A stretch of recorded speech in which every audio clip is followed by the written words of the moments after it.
Hi everyone, it's Matt from Snare and welcome to our first video from the How-To series. We're going to look at two of the most powerful features of our Snare agent. I'm talking about log filtering and log truncation.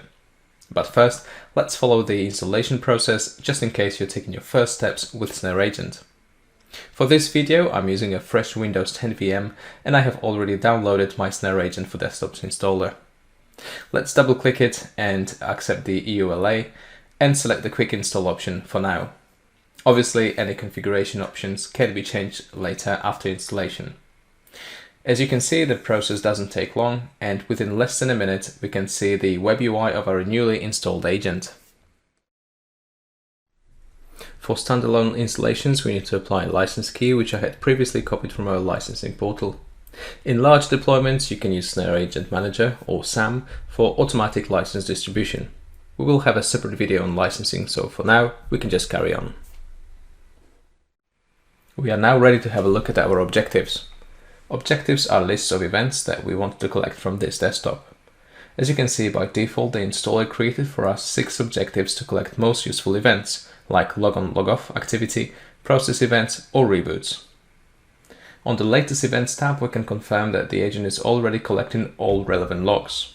At this moment, we are not producing a lot of events, but on busy machines, especially servers like domain controllers or DNS servers, the events per second average can be in hundreds. Let's have a look at where we want to send our logs to. On the Destination Configuration tab, we can add the IP address of our internal server, and for now we can leave all other options as default. We now need to apply this configuration, which will restart the service. We are now ready to start looking at logs filtering and truncation.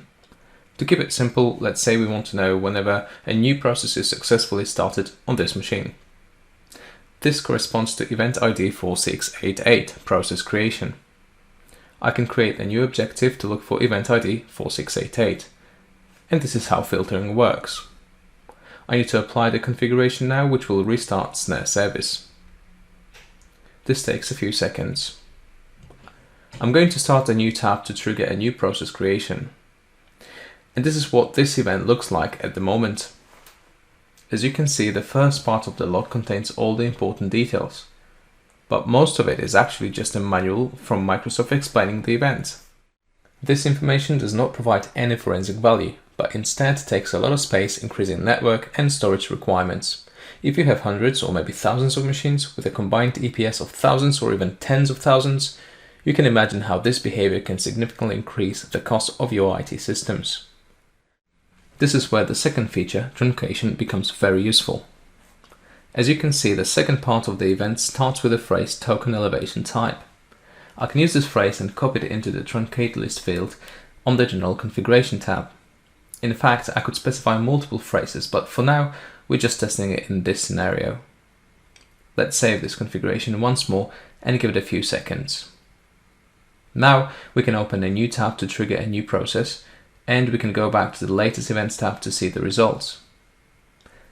Now the event 4688 is much shorter, as everything from the phrase token elevation type was truncated while preserving all the important information. Snare Agent even leaves a message how much data was truncated, so it's clear what happened to the logs. And this way we have just saved about 60% of storage to help us control loads and cost of our infrastructure. Obviously, you may need to keep original logs coming from some systems due to specific requirements or regulations, but it is very easy to have different configuration profiles for different groups of agents using Snare Central. But we will cover this in another video. For now, this concludes this session. Thank you, and I hope it's been helpful. Watch our entire Problem Solve series to learn more ways to easily glean additional value from your Snare solution.